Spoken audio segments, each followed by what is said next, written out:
Comencemos. Como bien saben, algunos, los que no, bueno, lo recordamos, este mes estamos hablando del libro de... Escuché un par de rumores, ay bien, me asusté. Estamos viendo el libro de Jeremías y hoy hemos llegado al final.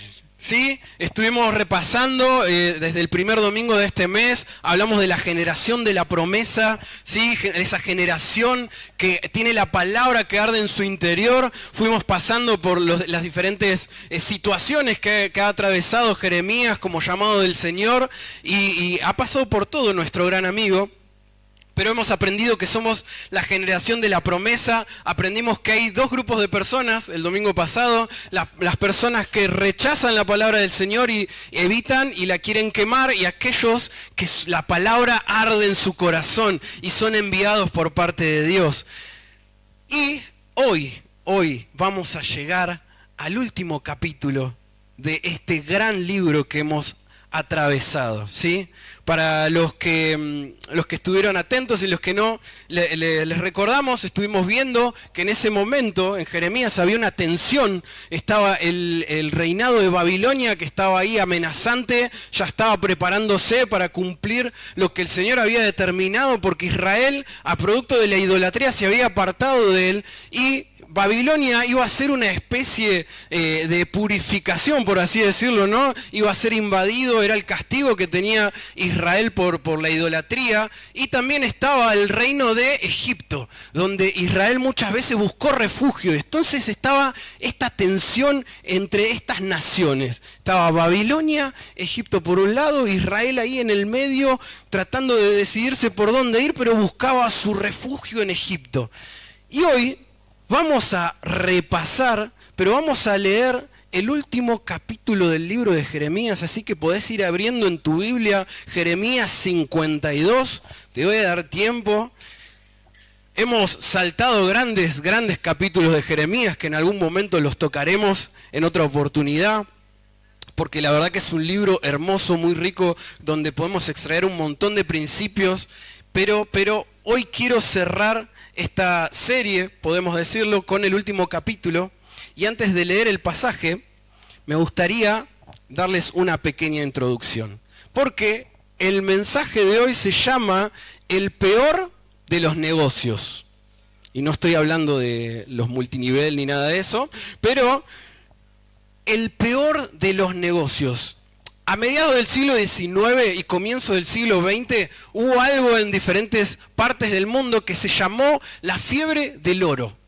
Y a mí me encantaba investigar de esto y demás. De hecho, para los que les gusta ver ahí en YouTube a viajeros y demás, es muy común en Estados Unidos, en la parte de Estados Unidos, Alaska, que haya pueblos fantasmas que se abrieron en esa época. En esa época, lo que era la fiebre del oro, básicamente empezó un boom, que se encontraban minas de oro por todos lados. Entonces había empresas que iban, hacían excavaciones. La gente, en su afán bueno, hay oro, vamos para este lugar, seguían a estas empresas, se establecían en ese lugar, se hacían como poblados, y resulta muchas veces que en esa mina que se abría y demás, no había nada, entonces se cerraba y ese pueblo quedaba a la deriva, ¿no? Y esto pasó en varias partes del mundo, pasó en Europa, pasó en Estados Unidos, y como siempre pasa, esta frase, la fiebre del oro, esta temporada, no fue ajena a los clásicos personajes que aparecen cuando se habla de riqueza, a los estafadores. Ellos aparecieron y vieron la oportunidad. ¿Por qué? Yo les comento, en esa época no había cadena de WhatsApp, no había Facebook, no había Instagram, no había TikTok. Entonces, ¿qué pasaba? Los pueblos por lo general estaban distanciados los unos de los otros, ¿sí? Y estos estafadores, como había un rumor de que la fiebre del oro y había empresas dispuestas a excavar cualquier tierra con tal de extraer oro, esta gente, estos estafadores, iban pueblo por pueblo diciendo que representaban a una compañía muy importante que se había encontrado en ese territorio donde estaba ese pueblo, se había encontrado oro. Entonces ellos ¿qué pedían? Miren, la empresa va a venir, le decían esto a los pobladores, la empresa va a venir, va a hacer una excavación, pero para eso necesitamos juntar fondos, necesita un canon inicial para poder comenzar con las excavaciones. Estos estafadores iban con muestras de tierra donde supuestamente había oro, a veces adulteraban ahí las muestras y se lo mostraban. Miren, esto hay en su territorio. Entonces, ¿qué hacía la gente del pueblo? Decía, buenísimo, pongo una inversión inicial, renegocio redondo, pongo una inversión inicial, soy accionista, parte de esta empresa, entonces cuando la empresa empieza a extraer el oro, yo me voy a quedar con una parte. Esa era la lógica que manejaba el poblador. Pero ¿qué pasa? ¿Qué pasaba? Esta gente, estos estafadores, una vez que juntaban todo el canon inicial, desaparecían. Y mucha gente, se comenta, mucha gente había vendido su casa, sacado hipotecas, vendía su ganado, vendía sus animales para poner el canon inicial, porque claro, cuanto más dinero ponías, más grande era el porcentaje que supuestamente te iban a dar. Entonces lo que ocurría era que mucha gente se quedaba en la calle y estos estafadores desaparecían. Y las personas quedaban sin nada, sin esperanza, con muy pocos recursos, y se habían quedado en la lona, como solemos decir, ¿no? Se habían quedado en la lona. Y hoy, quiero hablarte de lo que sucede, lo que sucedió en este capítulo de Jeremías, pero lo que también sucede con vos y con cada uno de nosotros cuando negociamos con el pecado. Yo cuando estaba preparando esto, estaba como, bueno Señor, me estás apaleando un poco. Me han dicho que el domingo pasado arranqué re bien y de repente arranqué con los palazos así, me fui recascoteado, me decían Lucas, pero estuvo bueno. Así que, nada, vino de parte de Dios querido. ¿Qué pasa? ¿Qué pasa en la vida de cada hijo de Dios, de cada persona, cuando negociamos con el pecado? Y para eso tenemos que repasar un poco esta historia, ¿no? Y acá aparece el gran invasor en el pueblo de Israel, el reinado de Babilonia, ¿sí? El reino de Babilonia, quien, para los que no saben, hubo 3 invasiones en la parte de Judá, en Israel. Hubo 3 invasiones. La primera fue bajo el reinado del rey Joacim. ¿Se acuerdan? El domingo pasado hablamos del rey Joacim. Básicamente decía, es un rey que hizo lo malo delante de Dios y se rebeló contra Babilonia, que ya los había sitiado, les había sacado los recursos, ellos no podían entrar recursos, entonces lo que pasaba era que Jerusalén había quedado con los recursos que tenían, se los iban comiendo y no podía ingresar nada. Entonces era una gran estrategia de parte de muchos reinados, rodear esa capital, rodear esa ciudad para que no puedan ingresar recursos. Entonces con el tiempo se iban muriendo de hambre. Y entonces no le quedaba ninguna otra alternativa que abrir las puertas y que pasen, ¿no? Entonces Babilonia había sitiado Israel, había sitiado esa parte de Jerusalén bajo el reinado del rey Joacim, invadieron, y ahí, ¿se acuerdan de Daniel? Bueno, en esta primera parte es cuando se llevan un primer grupo de personas al exilio, ¿sí? Seguimos en la historia, en la segunda invasión está el reinado de Joaquín, que es hijo de Joacim. Están muy pegados los nombres, pero bueno. Joaquín se comenta que es un rey que duró 3 meses. 3 meses. 3 meses y 10 días, dicen algunos ahí más específicos y demás. Pero esto no le impidió, como dice la palabra, hacer lo malo delante del Señor. O sea, siempre hay momento para pecar. Pero por más que tu reinado no dure nada, siempre es un buen momento para pecar, según estos reyes, ¿no? No lo digo yo, perdón. Hey, ¿qué está diciendo el pastor? Por favor. Era un rey muy joven. ¿Qué pasó? Yo les cuento un poco lo que pasó con Joaquín. El papá se había rebelado contra Dios y contra Babilonia. Él no compraba con nadie, como dicen por ahí, ¿no? Él no quería con nadie. Entonces estaba sin recursos, lejos de Dios y demás. Muere Joacim. Asume Joaquín con 18 años, se estipula, y tenía un problema afuera y un problema adentro. El pueblo muriéndose de hambre y un reinado afuera que venía a invadirte con todas las amenazas posibles que puedas tener.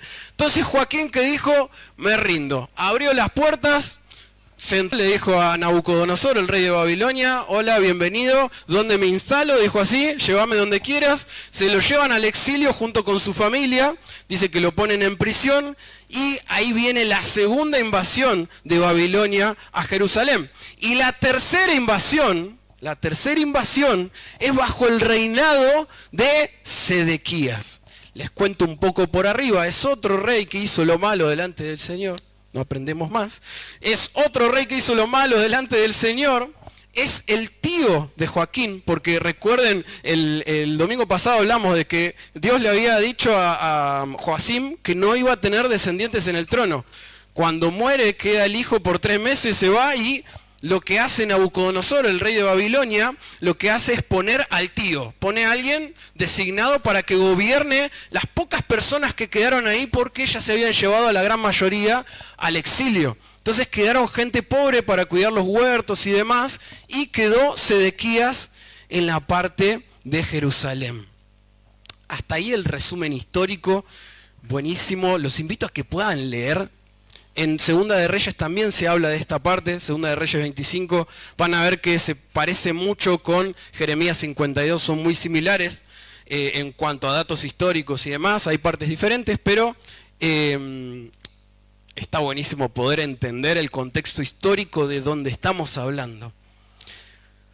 A Sedequías le tocó vivir en el momento, uno de los momentos más oscuros de Israel, el más doloroso, porque fue el más devastador para Israel. Los edificios que habían en la ciudad habían sido totalmente destruidos, había quedado muy poca gente, a él le queda gobernar en ese momento, obviamente bajo el respaldo de Babilonia, por así decirlo, pero fue el momento más devastador de Israel, porque era ruinas, ruinas, ruinas. Sin embargo, aún así, hizo lo malo delante del Señor y se rebeló en contra del rey de Babilonia. Lo que sucedió con Israel es lo que sucede con nosotros cuando convivimos e intentamos negociar con el pecado. Ahora sí vamos a Jeremías 52. Vamos a leer del 4 al 8 y dice lo siguiente. ¿Lo tienen? Amén, buenísimo. Vieron que le di bastante tiempo, le dije y empecé a hablar. Buenísimo, voy aprendiendo. Jeremías 52 del 4 al 8. Así que el 15 de enero, durante el 9º año del reinado de Sedequías, Nabucodonosor, rey de Babilonia, dirigió a todo su ejército contra Jerusalén. Rodearon la ciudad y construyeron rampas de asalto contra las murallas. Jerusalén estuvo sitiada hasta el año 11 del reinado de Sedequías. Hacia el 18 de julio del año 11 del reinado de Sedequías, el hambre en la ciudad ya era muy intensa y se había agotado por completo lo último que quedaba de alimento. Entonces abrieron una brecha en la muralla de la ciudad y todos los soldados huyeron. Como la ciudad estaba rodeada por los babilonios, esperaron hasta la caída del sol y entonces se deslizaron por la puerta que está entre las dos murallas detrás del jardín real y se dirigieron al valle del Jordán. Sin embargo, las tropas babilónicas persiguieron al rey Sedequías y lo alcanzaron en la llanura de Jericó, porque todos sus hombres lo habían abandonado y se habían dispersado. El primer punto, y lo que les quiero compartir, es que cuando intentamos convivir con el pecado, cuando intentamos negociar con el pecado, lo que trae, las consecuencias que trae esto, es la soledad. Porque podemos ver cómo Israel había quedado rodeado, aislado, sin ayuda, sin recursos y finalmente sin ejércitos. El pecado, lo que hace muchas veces, el pecado de Israel fue la idolatría, pero hoy podemos pecar de diferentes maneras y la consecuencia, una de las consecuencias del pecado es traer soledad a tu vida. Porque es exactamente como obra el pecado. Te acerca lentamente, te quita fuerzas, te roba energía y claridad. Te deja sin alternativas, te deja solo frente a las consecuencias. El pecado, engendra pecado, te hace ir más lejos de lo que querías y te hace pagar más de lo que querías pagar. Es un pésimo negocio negociar con el pecado, hermanos. El pecado promete compañía, pero produce aislamiento. Promete libertad, pero levanta muros alrededor tuyo. Y tenemos que tener mucho cuidado, hermanos. Mucho cuidado, porque muchas veces dentro de nuestra cabeza, ¿no? Dentro de nuestra cabecita, empezamos a generar concesiones, ¿no? Entonces arrancamos, un pecadito chiquito, no pasa nada, y bueno, si me relajo en esta área un poco, y le doy lugar al pecado. El pecado es algo que echa raíces dentro nuestro y empieza a consumir área por área. Esto ya lo hemos hablado en otras oportunidades, pero es bueno recordarlo. No negocies con el pecado, no negocies con el enemigo, porque lo único que busca es destruirte. Cuando nosotros le damos rienda suelta al pecado, y hay un término que me encanta, que es practicar el pecado. ¿Lo leyeron en la Biblia alguna vez? Aquellos que practican el pecado. Quiero decirte algo, cuando hay una práctica es como hay una convivencia. Cuando hay una lucha es porque hay un rechazo. Y eso es lo que nos diferencia a aquellos que tenemos al Espíritu Santo de los que no. Los que tenemos el Espíritu Santo no estamos obligados a obedecer nuestra naturaleza pecaminosa. Aquellos que no lo tienen porque no se han entregado al Señor todavía, practican el pecado, es parte de su vida, es parte de todo lo que son. Entonces vemos que el pecado te aísla, te deja solo. Uno de los productos de practicar el pecado, uno de los productos de negociar con el pecado, es la soledad. Pero si seguimos leyendo, porque no es el único, entre otros, hoy tampoco vamos a ver todos, pero otro de los puntos que hoy quiero hablarte es que el pecado te roba la capacidad y las herramientas para adorar a Dios. Si seguimos leyendo en Jeremías 52:12, dice lo siguiente.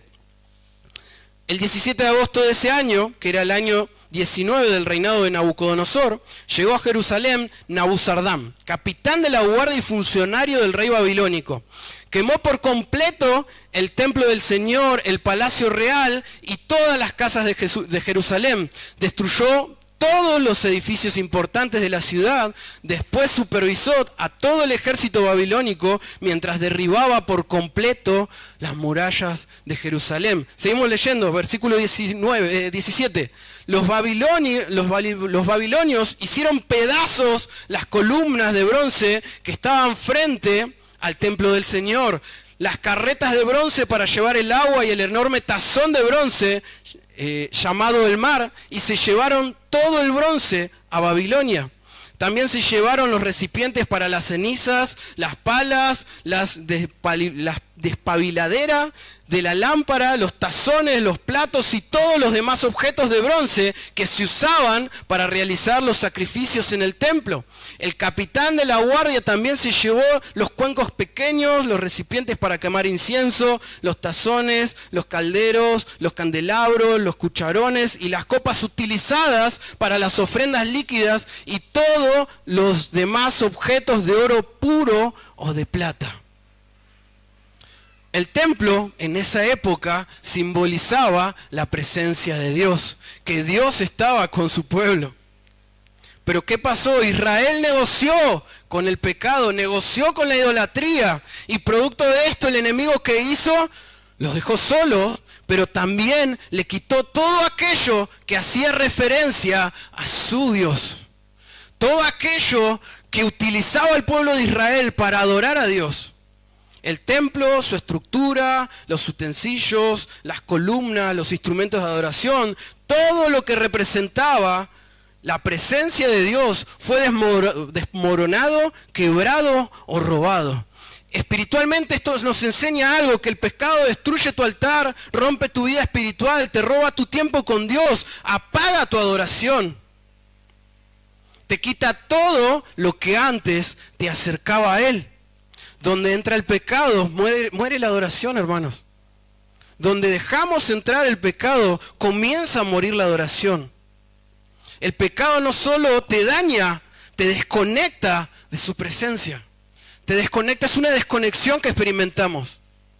Es una desconexión. Fíjense, Babilonia lo tenían claro, ellos tenían que derribar todo rastro de identidad de Israel para poder incorporar sus principios. Y ahí vamos, porque el tercer punto es la alteración y reemplazo del orden divino.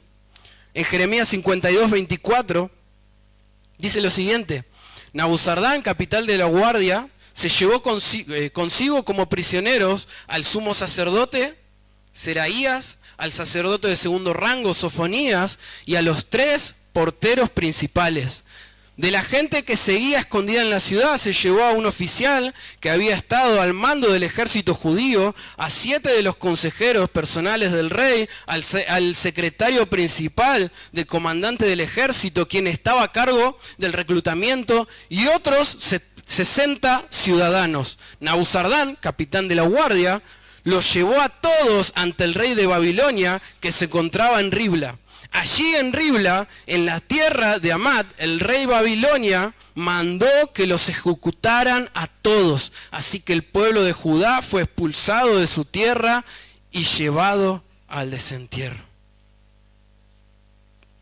Luego de destruir el templo, Babilonia asesina sacerdotes, líderes espirituales, consejeros, oficiales, funcionarios y hombres claves del gobierno de Israel.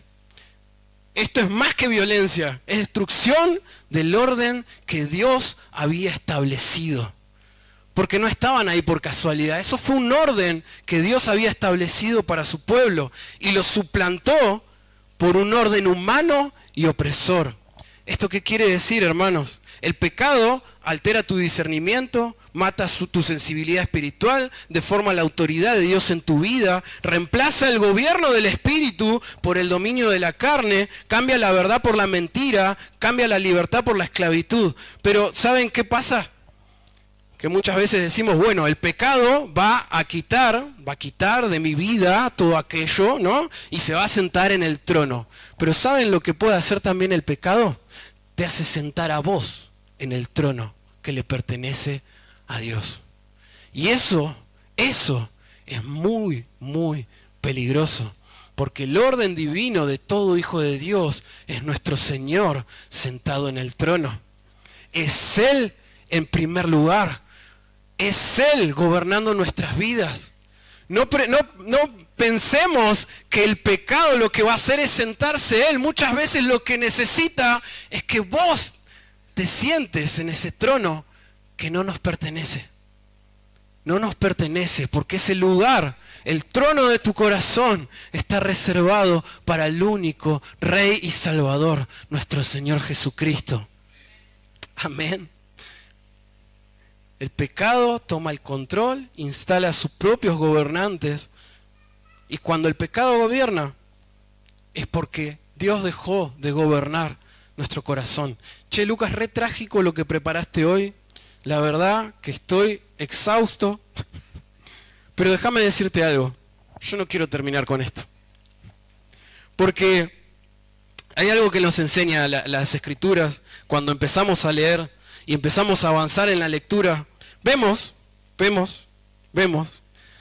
que Israel había aprendido la lección. Porque con el tiempo fue profetizado que Babilonia iba a caer, que Jerusalén, que Israel se iba a volver a establecer en su tierra, que iba a ser reconstruido. Lo vemos en Esdras, lo vemos en un montón de profetas que participan en la reconstrucción del templo, la reconstrucción de las murallas. Israel se vuelve a establecer. Israel no vuelve a idolatrar, no vuelve a idolatrar los dioses de Baal. Los deja fuera, los dioses de Canaán. Los deja afuera a Moloc, deja a Ser afuera, deja de tener idolatría. Pero ¿saben qué pasa? Hay algo que los teólogos reformados llaman como idolatría sustitutiva. ¿Por qué? Porque ya no era la idolatría a los dioses de Canaán, a los Baales, a Ser, a Moloc. Quedó atrás para siempre. Ahora, luego del exilio, cuando ellos se establecen y reconstruyen el templo y demás, la idolatría sustitutiva fue lo que hizo fue lo siguiente. Comenzaron a tener su seguridad en el templo, su identidad étnica, somos descendientes de Abraham, sus rituales externos, sus tradiciones orales, su religiosidad externa, su obediencia aparente, pero sin corazón. Ese fue el problema que tuvo Israel cuando fue devuelto a su tierra. Y yo digo, ¿pero por qué? ¿Por qué si ya habían vuelto, ya habían pasado por el destierro, ya habían pasado por lo peor, ya habían destruido todo, había muerto un montón de gente producto de la idolatría? ¿Por qué con el tiempo, cuando empezamos a leer, Israel vuelve a caer de vuelta en otra clase de idolatría? Porque déjame decirte algo, que hay algo que opera en el corazón del hombre y hay algo que no hay desierto, no hay destierro, no hay reforma que pueda sacar de nuestros corazones, porque eso es la raíz de pecado que gobierna cada hombre y mujer. Y el único, yo te dije que te iba a traer esperanza. El único capaz de romper esa raíz de pecado, esa verdadera idolatría, era nuestro Señor Jesús. Él vino a cortar la raíz del pecado, romper el poder de la idolatría interna, restaurar nuestra relación con Dios, informar un pueblo que lo adore en espíritu y en verdad. Pero Dios sabía que no podíamos hacerlo por nuestras propias cuentas, porque tendríamos que vivir de exilio en exilio. Él sabía que necesitaba enviar a su Hijo para pagar el precio y romper el yugo de esclavitud que el pecado tiene en el corazón del hombre. Y quiero darte la bienvenida al periodo de la gracia. Porque esa gracia que nos envuelve a cada uno de nosotros, esa gracia, ese Espíritu Santo que el Señor envió,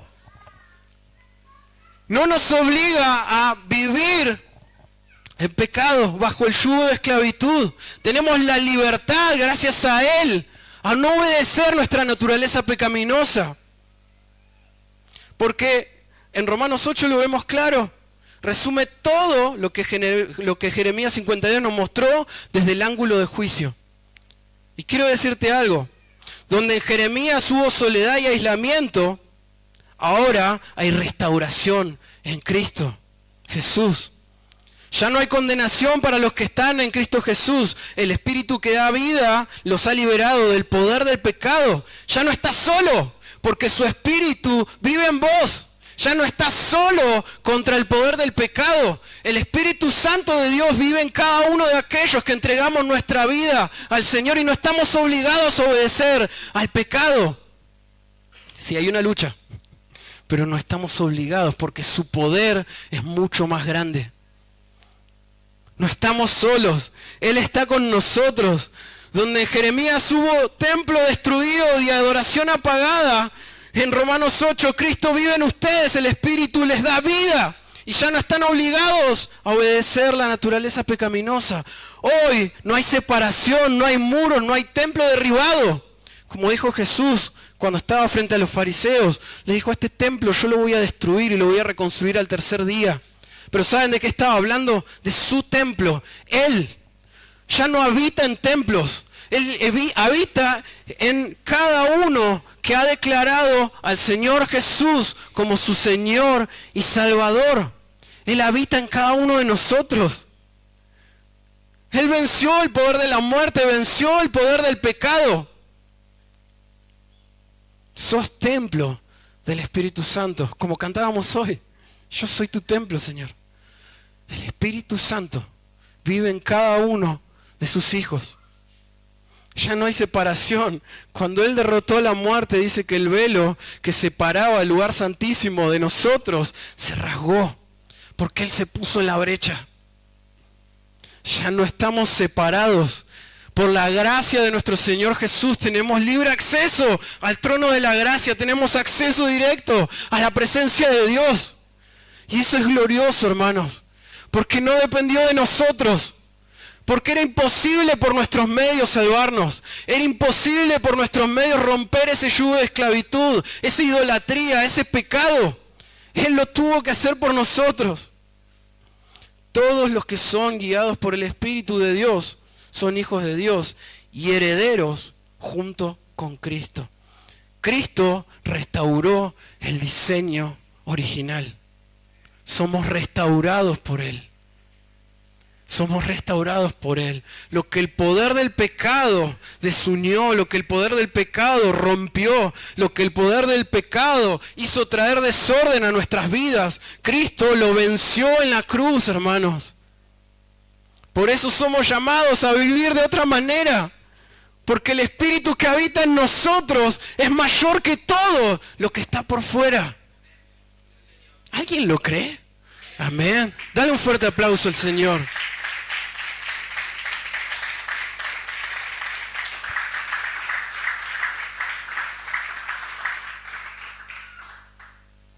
Y yo creo que esto es una buena declaración de renuncia, hermanos. Una buena declaración de renuncia. Yo veo esperanza en todo lo que hablé hoy. Si en tu vida aún no hay esperanza, déjame decirte, míralo a Él.